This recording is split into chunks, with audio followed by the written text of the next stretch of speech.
9ാം ക്ലാസ്സിൽ പഠിക്കുന്ന എൻ്റെ എല്ലാ മക്കൾക്കും ബയോളജി മൈ പാഷനിലേക്ക് സ്വാഗതം. ഞാൻ സൗമ്യ ഹരികൃഷ്ണ. നമ്മളിപ്പോൾ പഠിച്ചുകൊണ്ടിരിക്കുന്നത് ഗ്രാവിറ്റേഷൻ എന്ന ചാപ്റ്ററാണ്. ഇനി നമുക്ക് പ്രഷർ ഇൻ ഫ്ലൂയിഡ്സ് നോക്കാം. അപ്പോൾ പ്രഷർ ഇൻ ഫ്ലൂയിഡ് എന്ന് പറയുമ്പോഴേ നമ്മുടെ മനസ്സിൽ എന്താ വരുന്നത്? ദ്രാവകങ്ങൾ അല്ലേ? ഒഴുകാൻ കഴിയുന്നതിനെയാണ് നമ്മൾ ഫ്ലൂയിഡ് എന്ന് പറയുന്നത്. ഫ്ലോ ചെയ്യാൻ കഴിയുന്നതാണ് ഫ്ലൂയിഡ്. അപ്പോൾ ദ്രാവകം മാത്രമല്ല, ഗ്യാസസും ഫ്ലൂയിഡ്സ് ആണ്. അത് ഓർത്ത് വയ്ക്കുക. ഫ്ലൂയിഡ് എന്ന് പറയുമ്പോൾ എല്ലാ ലിക്വിഡ്സും ഗ്യാസസും ഫ്ലൂയിഡാണ്.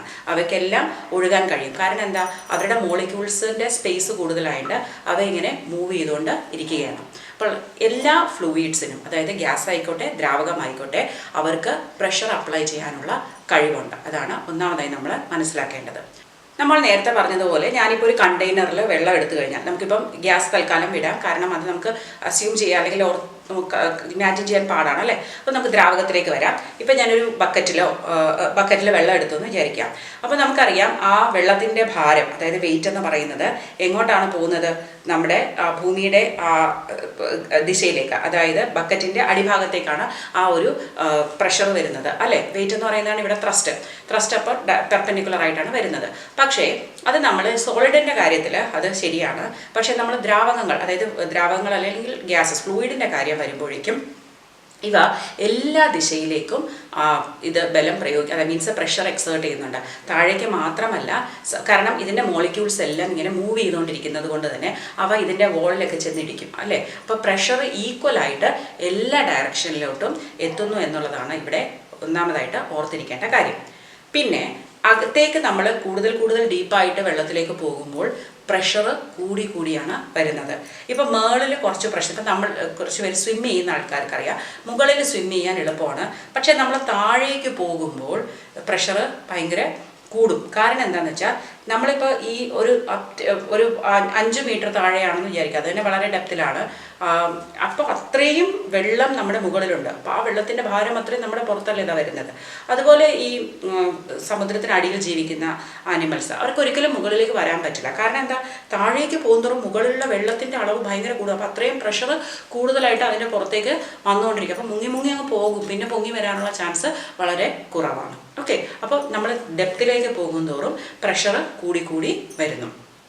ഇനി ഇത് മറ്റൊരു കാര്യത്തിനെയും ഡിപ്പെൻഡ് ചെയ്തിട്ട്, അപ്പോൾ ഡെപ്തിൽ കൂടുന്തോറും പ്രഷർ കൂടുന്നു. പിന്നെ ഒന്ന് ഡെൻസിറ്റി, നമ്മൾ എടുത്തിരിക്കുന്ന ദ്രാവകത്തിൻ്റെ ഡെൻസിറ്റിയും ഇമ്പോർട്ടൻ്റ് ആണ്. ഇപ്പം നമുക്കറിയാം ഡെൻസിറ്റി, വെള്ളത്തിൻ്റെ ഡെൻസിറ്റി എന്ന് പറയുന്നത് എണ്ണയുടെ ഡെൻസിറ്റിയേക്കാളും കുറവാണെന്നല്ലേ. അപ്പോൾ ഏതിനായിരിക്കും കൂടുതൽ പ്രഷർ ഉള്ളത്? നമ്മുടെ വെള്ളത്തിലായിരിക്കും. പിന്നെ ആക്സലറേഷൻ ഡ്യൂ ടു ഗ്രാവിറ്റി, ആ ഭൂമിയുടെ ആകർഷണ ബലവും ഗുരുത്വാകർഷണ ബലവും ഇതിന് ഡയറക്റ്റ്ലി പ്രൊപ്പോർഷണലാണ്. അപ്പം ഒരു ഫ്ലൂയിഡിലെ പ്രഷർ 3 കാര്യങ്ങളെയാണ് ആശ്രയിക്കുന്നത്. വെള്ളത്തിൻ്റെ ഡെപ്ത്, ഏത് ഡെപ്തിലാണ് ആ വസ്തു ഉള്ളത്, പിന്നെ ഡെൻസിറ്റി, ഏത് ലിക്വിഡിലാണുള്ളത്, അതല്ലെങ്കിൽ ആക്സലറേഷൻ ഡ്യൂ ടു ഗ്രാവിറ്റി. പിന്നെ മനസ്സിലാക്കേണ്ടത് all points at the same depth are under equal pressure. അതായത് ഞാനിപ്പോൾ ഒരു ലിക്വിഡ് എടുത്തു, ഓക്കെ, ഇവിടെ ഒരു പോയിന്റ് എടുത്തു. ഇവിടെ ഈ പോയിന്റിൽ എവിടെ എടുത്താലും, അതായത് ഈ ഒരു ഡെപ്ത്, ഇതൊരു മേ ബി ഒരു 1 മീറ്റർ ഡൗൺ ആണെന്ന് വിചാരിക്കാം. അപ്പം ഇവിടെ എല്ലാ പോയിന്റിലും അനുഭവപ്പെടുന്ന പ്രഷർ ഈക്വൽ ആണ്. കാരണം ഇതിന്റെ മുകളിലുള്ള വെള്ളത്തിന്റെ അളവ് ഈക്വൽ അല്ലേ. അതേപോലെ ആഫ്റ്റർ ഇവിടെ വന്നിട്ട് ഞാൻ ഒരു 3 മീറ്ററിൽ എടുത്താൽ ഇവിടെ ഒരു പോയിന്റ് ഉണ്ടെങ്കിൽ ഇവിടെ എല്ലായിടത്തും ഈക്വൽ ആയിട്ടുള്ള പ്രഷർ അനുഭവപ്പെടും. കാരണം ഇവരുടെ മേളിലുള്ള വാട്ടർ കോളത്തിന്റെ അളവ് സെയിം ആണ്. പക്ഷെ ഓർക്കുക, ഡയറക്ഷൻ എങ്ങോട്ട് മാത്രമല്ല, താഴേക്ക് മാത്രമല്ല, എല്ലാ വശത്തേക്കും ഈക്വൽ ആയിട്ടാണ് ഈ പ്രഷർ അപ്ലൈ ചെയ്യുന്നതെന്നും ഓർത്തു വയ്ക്കുക. പിന്നെ pressure is not affected by shape or the size of the container. കണ്ടോ, നമ്മൾ പറഞ്ഞ പോലെ ഡെപ്തും ഡെൻസിറ്റിയും ആക്സലറേഷൻ ഡ്യൂ ടു ഗ്രാവിറ്റി അതിനെ ബാധിക്കുന്നുള്ളൂ. അല്ലാതെ നമ്മൾ ഏത് ടൈപ്പ് പാത്രത്തിലാണ് എടുക്കുന്നത് എന്നുള്ളത് ഒരു വിഷയമേ അല്ല. ഇപ്പോൾ ഇവിടെ എൻ്റെ കയ്യിലൊരു ജ്യൂസ് ബോട്ടിലുണ്ട്. ഇത് ടൈറ്റ്ലി ക്ലോസ്ഡ് ആണ്. ഓക്കെ, അപ്പോൾ ഇതിനകത്തുണ്ട്, എയർ ഉണ്ട് അല്ലേ. ഇതിനെ ഞാനൊരു ബക്കറ്റിലെ വെള്ളത്തിലേക്ക് മുക്കുകയാണെങ്കിൽ നമുക്കറിയാം അത് താഴ്ത്തുമ്പോഴേക്കും ആദ്യം അത് അത്ര ഈസി അല്ല അല്ലേ. പക്ഷെ നമ്മൾ താഴോട്ട് പോകുന്നതോറും അത് ബുദ്ധിമുട്ടാണ്. ഞാൻ കഷ്ടപ്പെട്ടാണ് അതിനെ താഴേക്ക് പ്രസ് ചെയ്യുന്നത്. പക്ഷേ ഞാൻ വിട്ട് കഴിഞ്ഞാൽ അത് പെട്ടെന്ന് അത് മുകളിലേക്ക് പൊന്തി വരും. അപ്പോൾ അതിനർത്ഥം എന്താ? ഞാൻ അങ്ങ് താഴെ പ്രസ് ചെയ്ത്, അതായത് പ്രഷർ അപ്ലൈ ചെയ്ത് കൊണ്ടുപോയെങ്കിലും അത് തിരിച്ചു വരുന്ന എന്തുകൊണ്ടായിരിക്കും? ഈ ദ്രാവകവും അതിലേക്കൊരു അപ്വേർഡ് ഫോഴ്സ്, മേളിലേക്കൊരു ഫോഴ്സ് പ്രയോഗിക്കുന്നുണ്ട്. അപ്പം വെറുതെ ഇട്ടാലും വെയിറ്റ് ഉണ്ട്, പിന്നെ ഞാൻ പ്രഷറും കൂടെ അപ്ലൈ ചെയ്തു. പക്ഷേ അതിന് അതുപോലൊരു ഫോഴ്സ് ആ ദ്രാവകവും ഇതിലേക്ക് അപ്ലൈ ചെയ്തതുകൊണ്ടാണ് ഇത് തിരിച്ചു പൊങ്ങി പ്രതലത്തിലേക്ക് വന്നിരിക്കുന്നത്. അങ്ങനെയുള്ള ആ അപ്വേർഡ് ഫോഴ്സ് അല്ലെങ്കിൽ അപ്വേർഡ് ത്രസ്റ്റ് എന്ന് പറയാം. കാരണം അത് ഒരു ഡയറക്ഷനിലല്ലേ, പെർപെൻഡിക്കുലർ ഡയറക്ഷനിലല്ലേ. അപ്പോൾ അപ്വേർഡ് ത്രസ്റ്റിനെ നമുക്ക് എന്ത് വിളിക്കാം? ബോയൻസി എന്ന് വിളിക്കാം. അതായത് ബോയൻ്റ് ഫോഴ്സ് എന്ന് വിളിക്കാം. ഇങ്ങനെ ഓരോ വസ്തുവിലും മുകളിലേക്ക് ഒരു ഫോഴ്സ് ചെലുത്താനുള്ള ആ ഒരു ടെൻഡൻസിയാണ് നമ്മൾ ബോയൻസി എന്ന് പറയുന്നത്. അപ്പോൾ ഏത് ദ്രാവകത്തിലും ഈ ബോയൻസി വളരെ നിർണായകമാണ്. ഈ ബോയിൻ്റ് ഫോഴ്സ് ഉള്ളത് കൊണ്ട് തന്നെ ചില സമയത്തൊക്കെ നമുക്ക് ദ്രാവകത്തിനകത്ത് വെയിറ്റിൽ വ്യത്യാസം വരുന്നതായിട്ട് കാണാം. അതായത് നമ്മളിപ്പോൾ കിണറിൽ വെള്ളം കോരിയിട്ടുള്ളവർക്കറിയാം. നിങ്ങൾ എത്ര പേർക്ക് അത് എക്സ്പീരിയൻസ് ചെയ്തിട്ടുണ്ടെന്ന് എനിക്കറിയില്ല.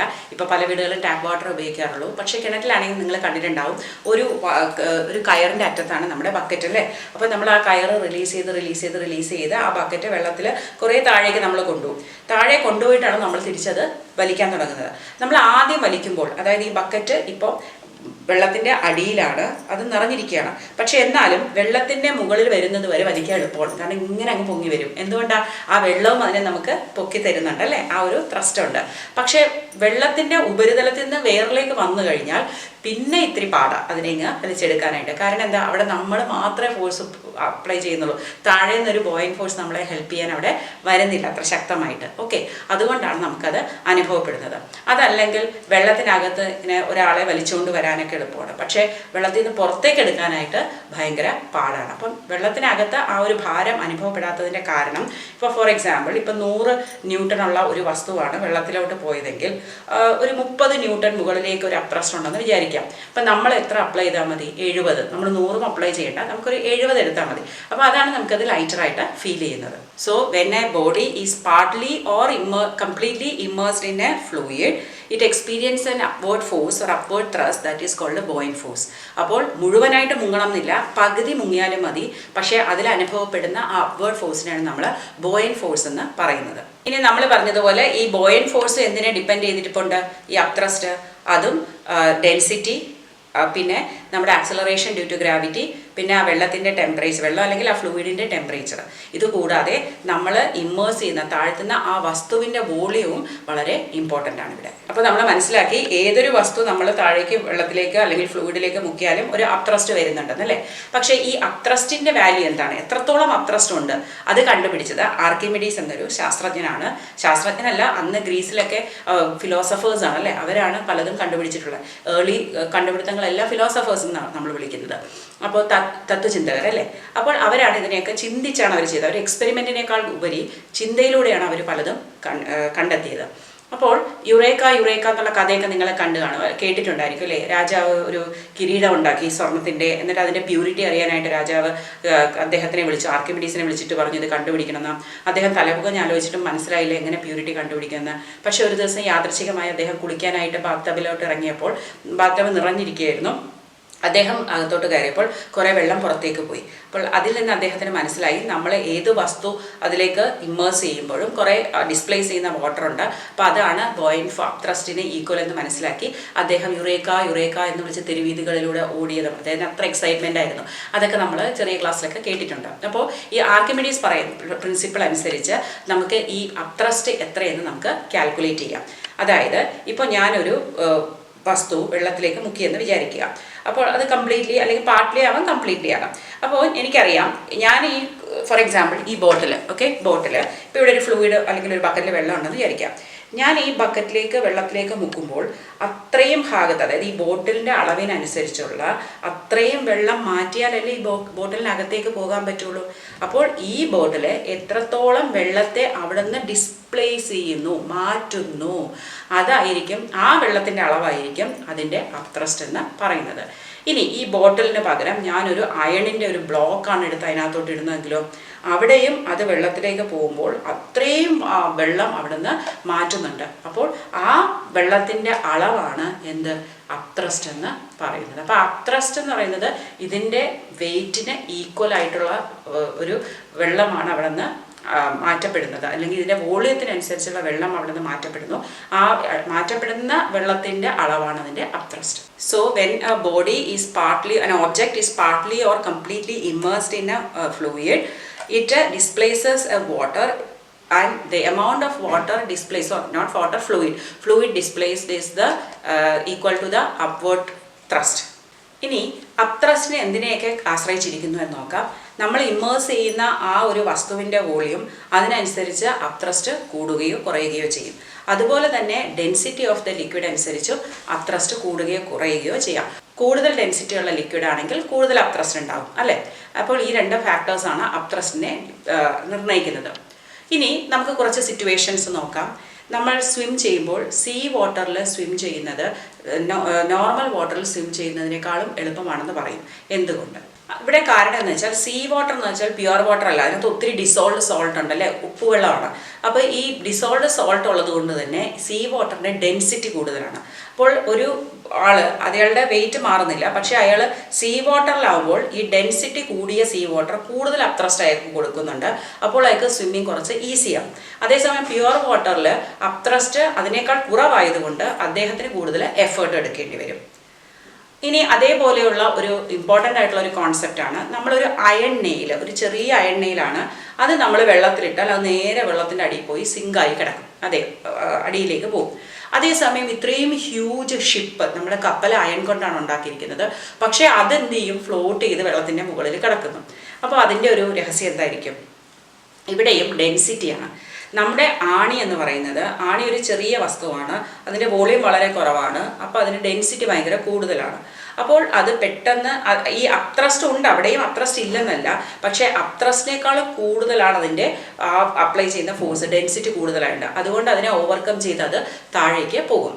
പക്ഷെ നമ്മൾ ഷിപ്പ് ഡിസൈൻ ചെയ്യുമ്പോൾ, ഷിപ്പ് വലിയ സ്ട്രക്ചറാണ് അല്ലേ, ഹ്യൂജ് ഏരിയയിലാണ്, പിന്നെ അത് അയൺ ആണെന്ന് നമുക്കറിയാം, എങ്കിലും ആ ഷിപ്പിൻ്റെ ഉൾഭാഗം കഴിയുന്നതും പൊള്ളയായിട്ടാണ് നിർമ്മിച്ചിരിക്കുന്നത്. എയറാണ്, ഹോളോ എന്ന് പറയുമ്പോൾ എന്തായിരിക്കും, എയർ ആയിരിക്കും അല്ലേ.